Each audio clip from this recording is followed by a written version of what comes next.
بسم اللہ الرحمن الرحیم. فرسٹ ایئر ایجوکیشن میں آموزش کا چیپٹر چل رہا ہے. تیسرا چیپٹر ہے یہ، اور اس میں بہت زیادہ ٹاپکس ہیں، اور یہ چیپٹر اپنی اہمیت کے لحاظ سے اور عنوانات کے لحاظ سے طویل چیپٹر ہے. آج ہم اس میں دلچسپی اور توجہ کے حوالے سے بات کریں گے. توجہ کے ضمن میں دلچسپی کا ایک عنصر آتا ہے، اور شائستگی اور تازگی، یہ اس کے دو داخلی عناصر ہیں. یہ ہم اس سے پہلے ڈسکس کر چکے ہیں.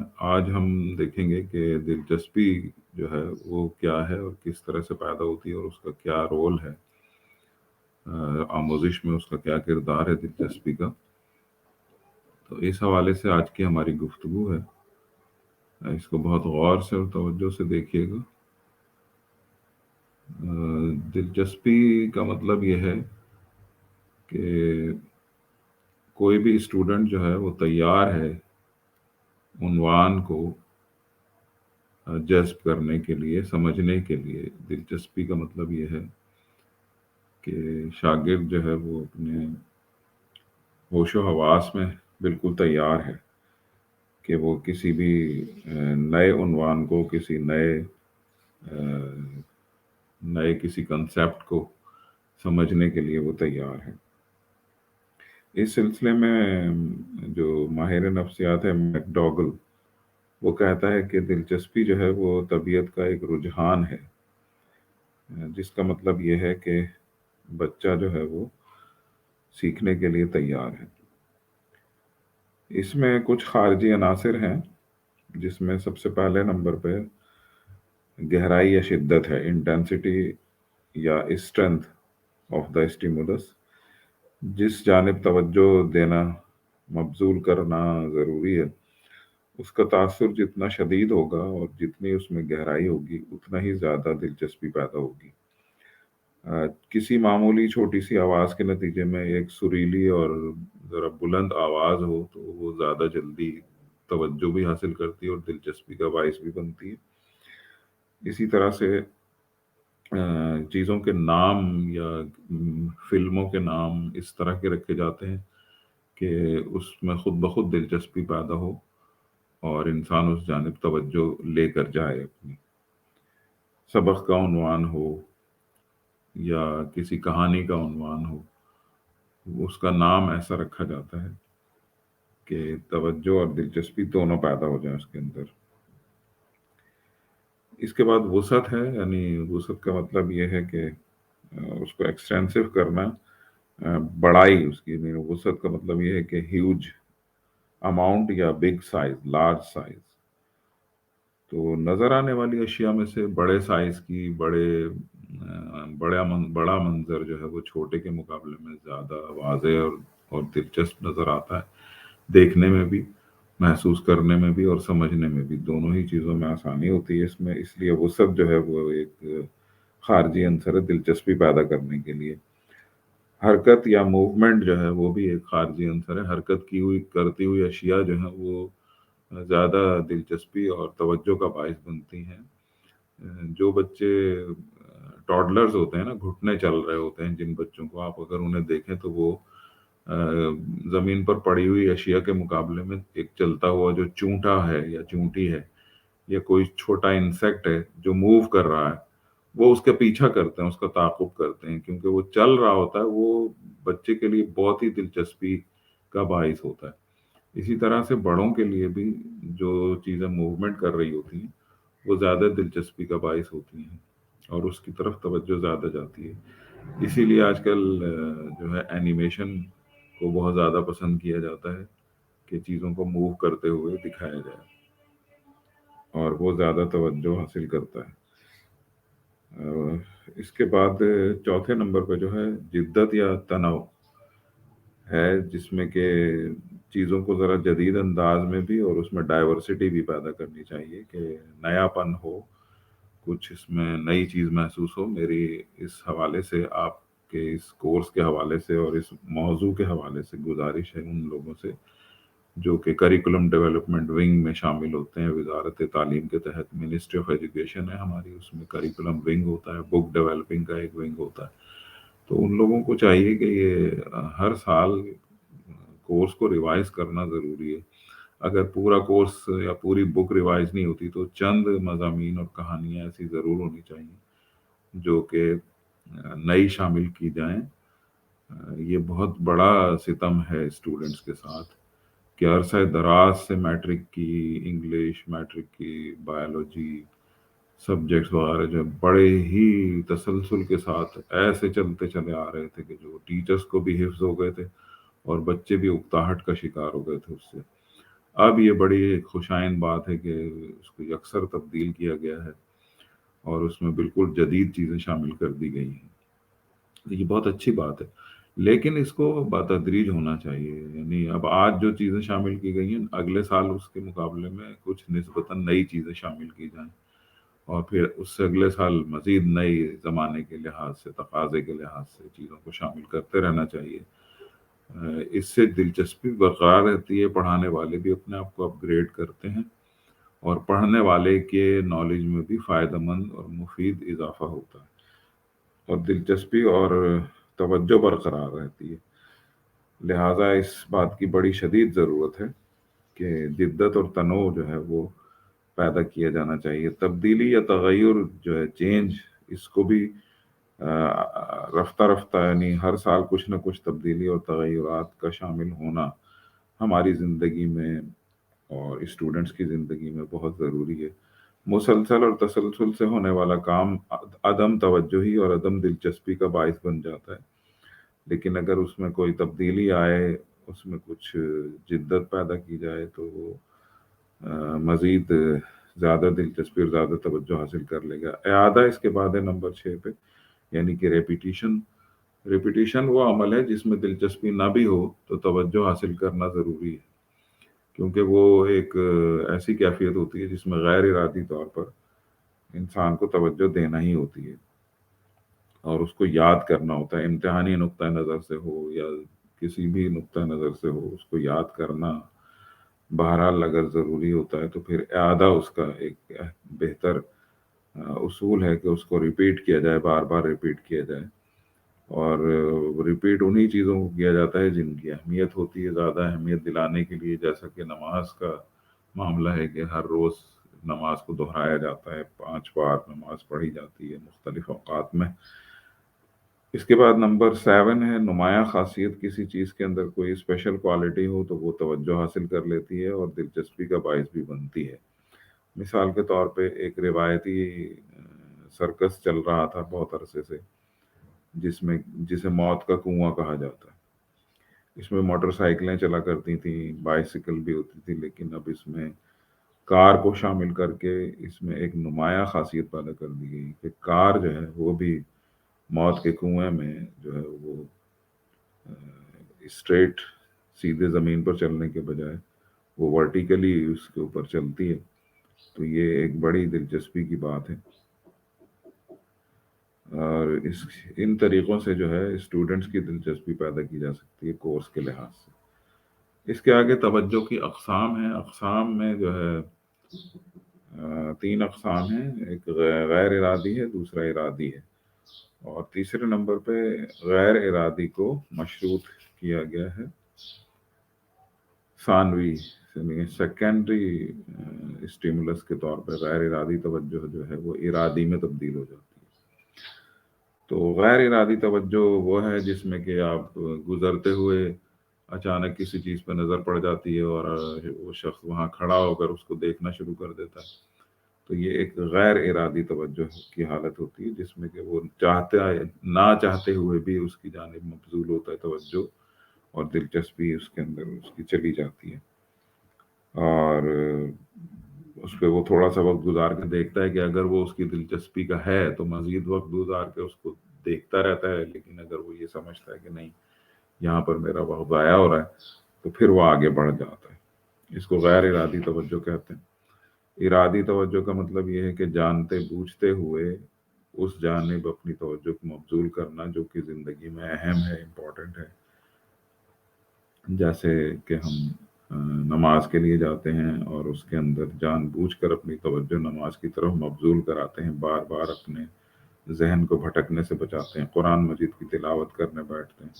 اسی طرح ہر بچہ جو اسکول جاتا ہے اس کو اپنی ارادتاً اس کو اپنی توجہ کورس کی کتابوں پہ اور اس لیسن پہ رکھنی ہوتی ہے جہاں پر کہ ٹیچر اسے پڑھا رہا ہوتا ہے۔ لیکن اگر اس میں باقی عناصر بھی شامل کر دیے جائیں تو یہ جو ارادی ہے یہ غیر ارادی دلچسپ اور توجہ کا باعث بن جاتی ہے۔ اس کے بعد سیکنڈری پیسیو اٹینشن یا غیر ارادی توجہ جب سیکنڈری اسٹیمولس کے ساتھ آتی ہے تو پھر یہ جو ہے وہ مزید اہمیت اور توجہ حاصل کر لیتی ہے۔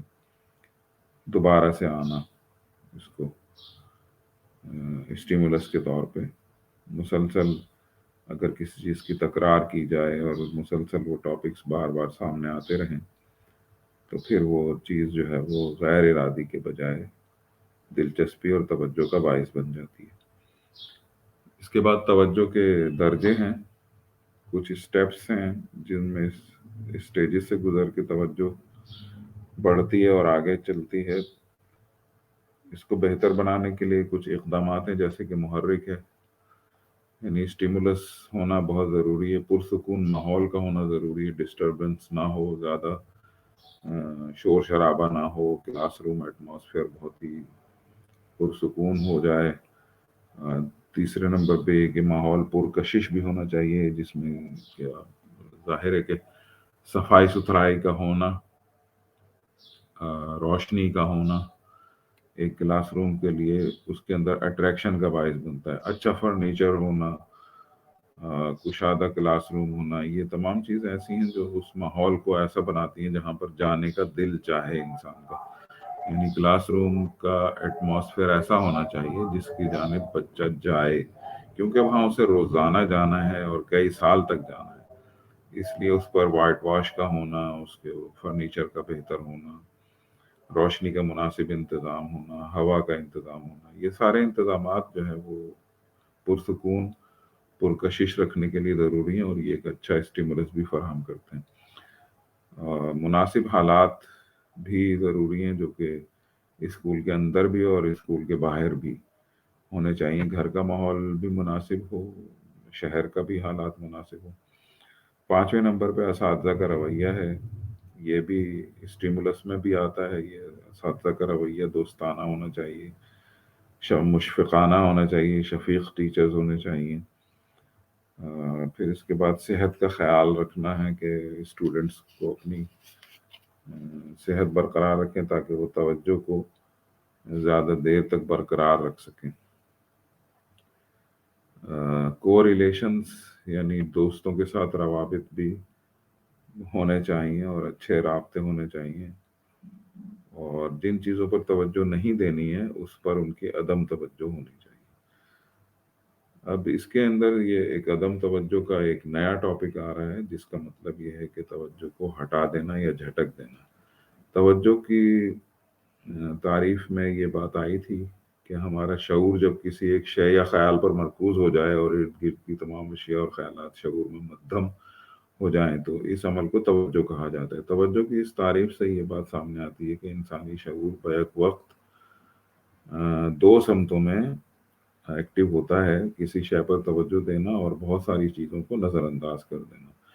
تو یہ دونوں افعال جو ہے وہ یکساں سمت میں ہو جائیں گے تو شعور کہیں بھی مرتکز نہیں ہو پائے گا، اسی لیے اس کیفیت کو دو اپوزٹ ڈائریکشنز میں رکھنا ہوتا ہے۔ عدم توجہی کے اسباب کیا ہوتے ہیں، یعنی توجہ اگینسٹ عدم توجہ، توجہ برخلاف عدم توجہ۔ عدم توجہ کسی چیز پر جب ہوتی ہے یعنی توجہ ہٹتی ہے تو اس میں بھی وہی ساری چیزیں ہیں، ملتی جلتی چیزیں ہیں جو اس سے پہلے آ چکی ہیں، یعنی محرک ہے، کوئی اگر نیا اسٹیمولیشن آ جاتا ہے، کوئی نئی اسٹیمولس آ جاتی ہے تو پرانی توجہ سے ہٹ کے نئے اسٹیمولس کی طرف مبذول ہو جاتی ہے اور وہ عدم دلچسپی کی طرف چلا جاتا ہے۔ موجودہ محرک سے زیادہ انرجی یا پوٹینشل والا محرک سامنے آ جائے تو اس میں بھی عدم توجہ ہو جاتی ہے، یعنی جس چیز پر توجہ دینا چاہیے اس سے ہٹ کے ایک دوسرے اسٹیمولس کی طرف بچے جو ہے ان کی ڈائیورژن ہو جاتی ہے۔ مثال کے طور پر کلاس روم میں پڑھائی جاری ہو اور اچانک سے کوئی اناؤنسمنٹ اس طرح کی آ جائے، کوئی مانیٹر لے کے یا کسی پیون وغیرہ سے یہ اعلان کروا دیا جائے کہ اسکول پکنک پر جا رہا ہے، فلاں تاریخ ہے اور اس تاریخ سے پہلے پہلے اتنے پیسے جمع کروا دیے جائیں یا تیاری کر لیں اس کی جگہ۔ تو اب یہ ایک ایسا اسٹرانگ موٹیو ہے جو کہ ساری توجہ اپنی طرف لے جائے گا، یعنی پڑھائی پر پھر توجہ بالکل ختم ہو جائے گی اور اسٹوڈنٹس جو ہیں وہ پھر ہر وقت اور بقیہ سارے پیریڈس کے دوران، ساری پڑھائی کے دوران وہ اسی پہ بات کرتے رہیں گے۔ لہٰذا ایسے اعلانات اور ایسی اناؤنسمنٹ جو ہے وہ سارے پیریڈس کے ختم ہونے کے بعد چھٹی کے ٹائم پر کیے جانے چاہیے۔ تھکان اور کمزوری بھی عدم توجہی کا باعث ہوتے ہیں۔ بچے کو اگر تعلیم کے دوران نیند آ رہی ہے یا وہ کمزوری محسوس کر رہا ہے، اس سے بیٹھا نہیں جا رہا، تو یہ اس کے لیے عدم توجہی کا باعث بنیں گے۔ غیر تسلی بخش حالات ہوں اگر، وہ بھی اس کی توجہ ہٹا دیں گے، جس میں کہ سیٹنگ پوزیشن ہے، بورڈ کی حالت ہے، کلاس روم میں لائٹ کا نہ ہونا ہے وغیرہ وغیرہ، الیکٹریسٹی کا فیلئر ہے، یہ تمام چیزیں عدم توجہ کی طرف لے جاتی ہیں۔ اور اس کے علاوہ جو ہے باقی جو عوامل ہیں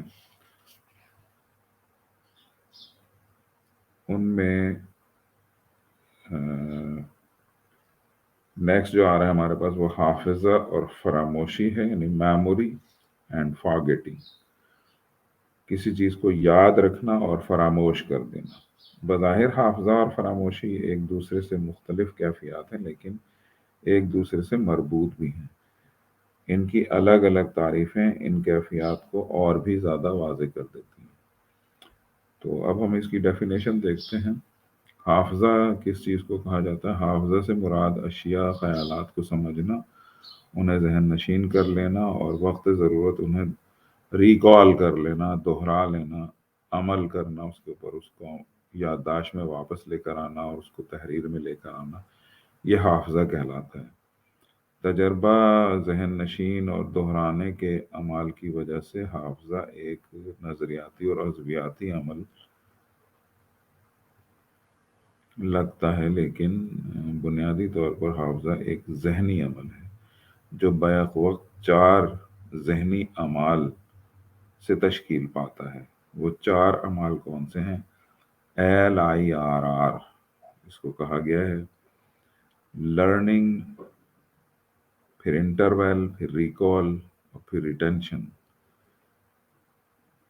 اس نے حافظہ کی 2 تعریفیں بنا دی ہیں اس کی وجہ سے، یعنی 2 ڈیفینیشنز ہیں۔ حافظہ ایک ایسا نیا تجربہ ہے جو کہ گزشتہ تجربے کے میلانات سے متعین کیا جاتا ہے۔ دوسری تعریف یہ ہے کہ حافظہ ایک ایسا پیچیدہ عمل ہے جس میں میلانات، ان کا تحفظ اور ان تجربات کا اعادہ شامل ہیں جن کی وجہ سے میلانات تشکیل پاتے ہیں۔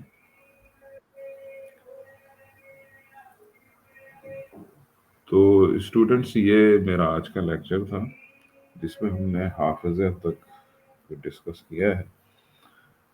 انشاءاللہ نیکسٹ ٹائم ہم مزید اس چیپٹر کو آگے بڑھائیں گے اور کوشش کریں گے کہ اس کو جلد سے جلد اختتام کی طرف لے کر جائیں۔ بہرحال ان لیکچرز کو آپ دوبارہ سے سنیے اور اس کو اپنے حافظے میں محفوظ کرنے کی کوشش کیجیے۔ آپ اس کو جتنی بار سنیں گے اتنی ہی بار آپ کے حافظے میں محفوظ ہوتا رہے گا، اور امتحان کے وقت آپ کو صرف اسے دہرانے کی ضرورت پڑے گی۔ میں آپ کو ان کے سوالات بھی دوں گا، اس کے جوابات انہی کی روشنی میں آپ تیار کریں گے۔ تو میں آپ سے اجازت چاہوں گا، انشاءاللہ نیکسٹ لیکچر میں آپ سے ملاقات ہوگی، اس وقت تک کے لیے السلام علیکم ورحمۃ اللہ وبرکاتہ۔